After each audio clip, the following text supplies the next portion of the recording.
Welcome to a brand new episode of the Fight Lounge.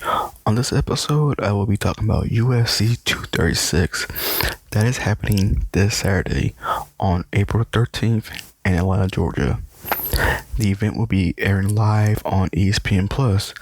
The reason is because the UFC decided that all their events will go through ESPN and ESPN+, meaning the UFC does not sell pay-per-views anymore. Basically, the UFC is going the route of DAZN, because DAZN famously said, pay-per-view is dead. So they have a subscription fee, monthly or one flat fee for a whole year. And it's the same way with the UFC. If you log into ESPN Plus, if you want a year subscription, I believe it's like $80, but you get all the UFC pay-per-view events and some other ESPN Plus shows as well. I was actually thinking about doing a episode called "Is Pay-Per-View Dead?" And go more in depth about that. So I might do that one fairly soon. UFC 236 is headlined by Max Holloway versus Dustin Poirier. Now these two have fought once before, 7 years ago.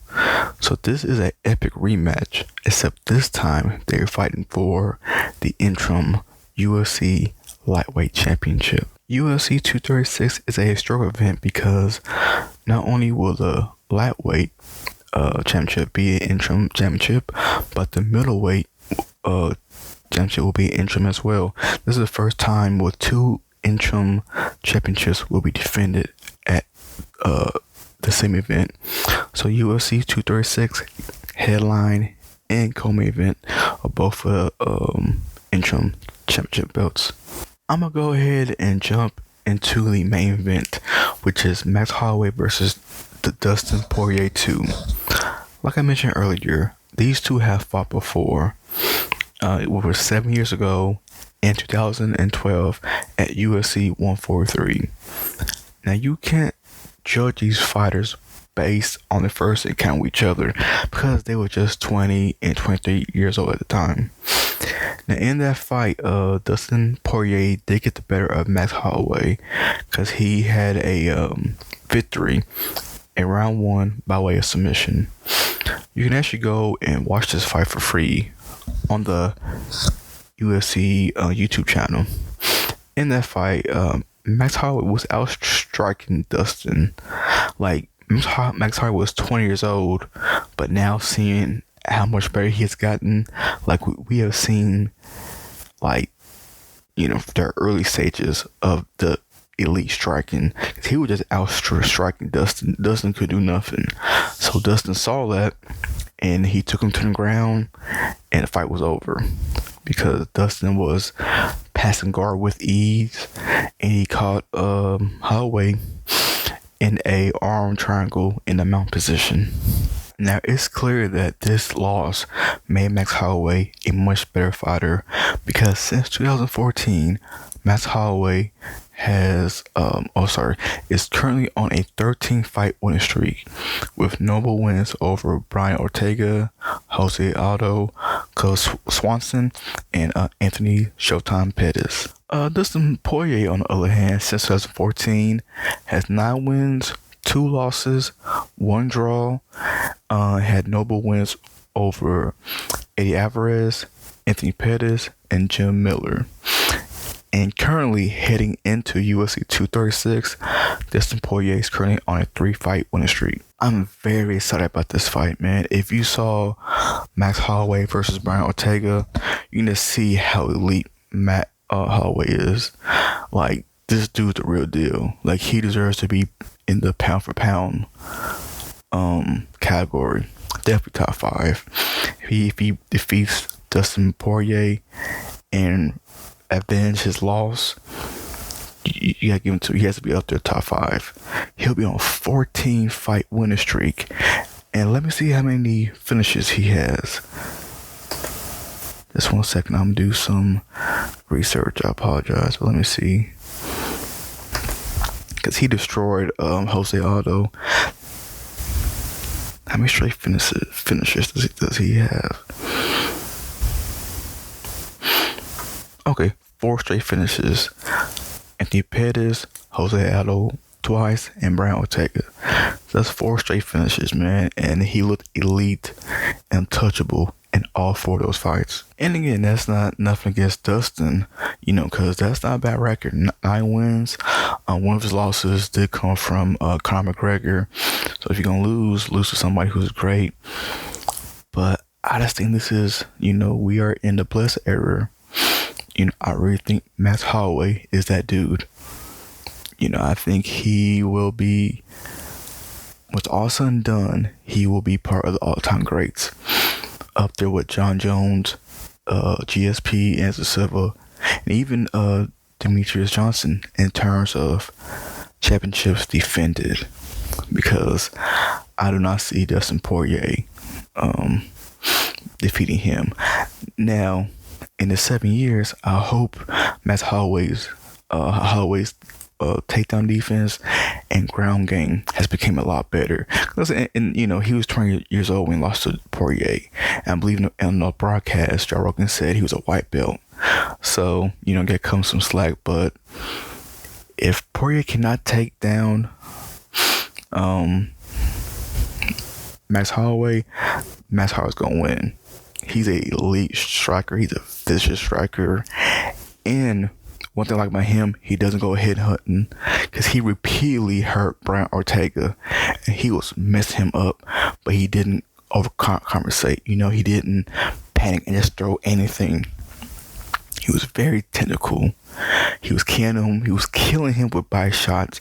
He was killing him with leg kicks, and then he do uppercuts, and he do kicks to the head. Basically, he doesn't. If he sees someone rocked, he doesn't rushes in.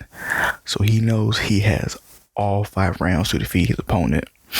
So that is why I'm going to pick Max Holloway. You know what?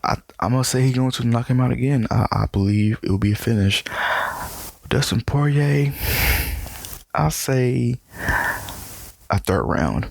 I can see the 1st round Poirier is going to do a little bit of an exchange to see how well Holloway's striking really is. And I think Holloway's going to tag him. Poirier's going to do a lot of clinching, a lot of wrestling. But I think Holloway will surprise him with his takedown defense and his clinch game. And I think round 2, Poirier will be a little bit tired because of the constant, takedowns. And I think that's when Holloway will turn up, and that's when the striking will begin. And then he will hurt him. And in round 3, he will finish him off. That's my prediction. So I have it. Max Holloway walking away with the interim UFC Lightweight Championship with a, I'll say TKO finish in the 3rd round. Lastly, I will talk about the co-main event of UFC 236, which is Kelvin Gastelum versus Israel, aka Stylebender, for the interim UFC Middleweight Championship. My bad to Israel, but I have a hard time pronouncing your last name, so I'll just call you Stylebender for the remainder of this video. A little background on how and why this fight was made. Kelvin Gastelum was supposed to fight Robert Whittaker at UFC 236, at UFC 234 back in February. But on the day of the fight, Robert Whittaker had to go to the hospital and pull out of the fight due to a hernia. And due to that fight being called off, Israel and Anderson Silva, which was the co-main event at the time, moved up to the main event. And the Stylebender defeated Anderson Silva via unanimous decision.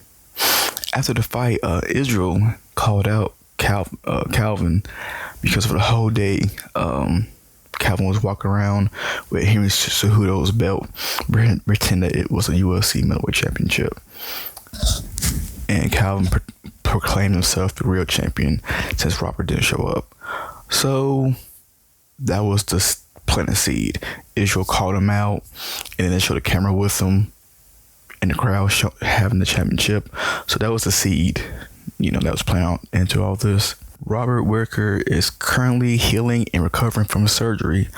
So the UFC decided to have Israel versus Kelvin fight for the interim middleweight championship. And I'm pretty sure later on this year, the winner of this fight will fight Robert Whittaker to unify both belts. That is, unless the UFC does some dumb shit. After giving you a little background on this fight, I'm going to start breaking down this championship match. To me, Kelvin Gastelum shouldn't have gotten a title shot in the first place. When he fought, so was supposed to fight Robert Whittaker, because since 2017, his UFC record is 2 wins, 1 losses, and 1 no contest.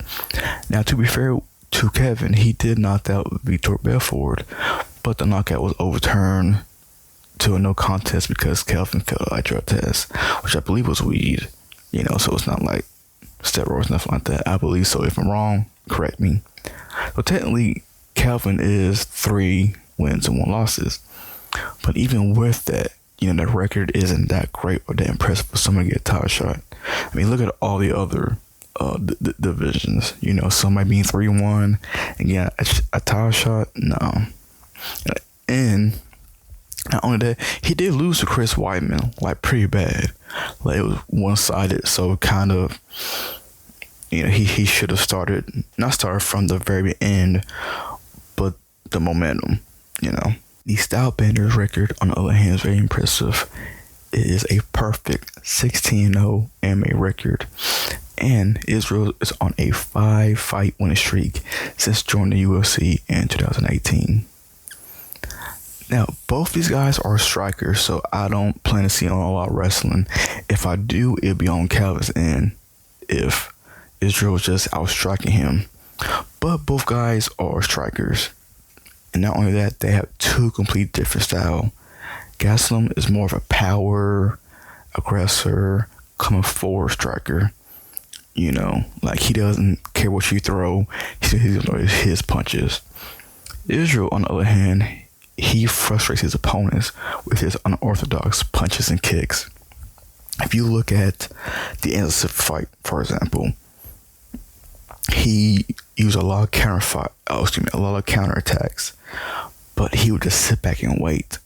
So he wouldn't do nothing, throw enough like 10 seconds on 15 seconds, and it makes you want to punch something. But when you do, you fell right into his trap, And then, let's say you feel that your right side open, he can hit you with a knee or hit you with a kick to the side. So it's going to be very good. I said Cal is the more aggressor, so Israel is going to wait for the counter and make him frustrated.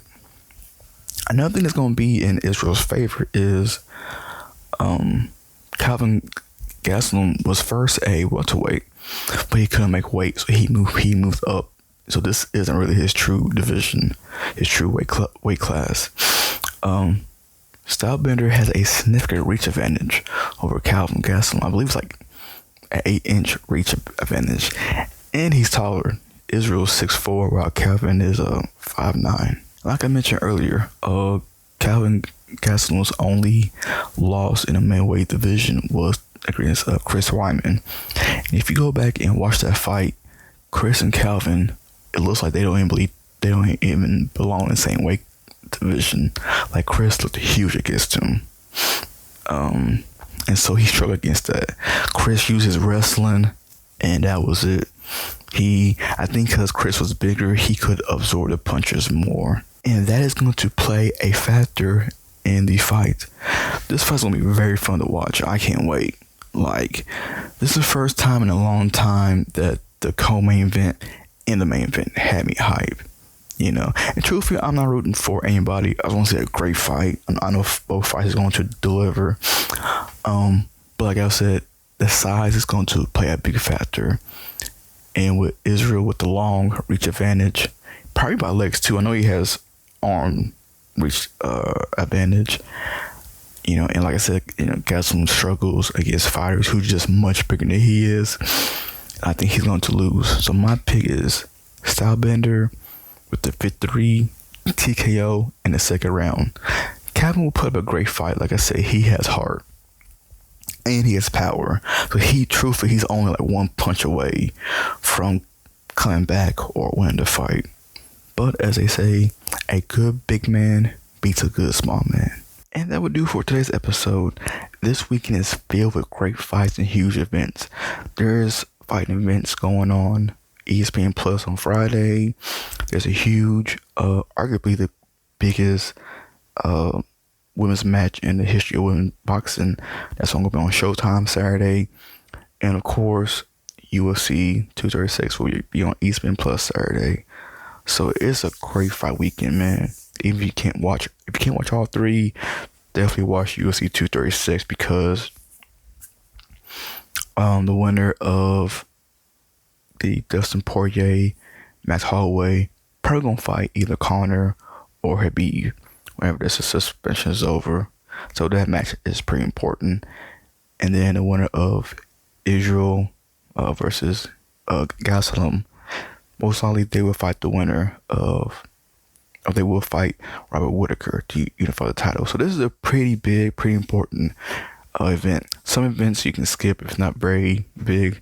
This is not one of them. Make sure you watch this one. And again, make sure you like, subscribe, share this video. If you're not already subscribed to my YouTube channel, I try to upload videos daily. And let me know who you have winning this weekend in the comments. Tell me if I'm wrong or if I'm right. So yeah, that would do it. See you guys next time. Peace.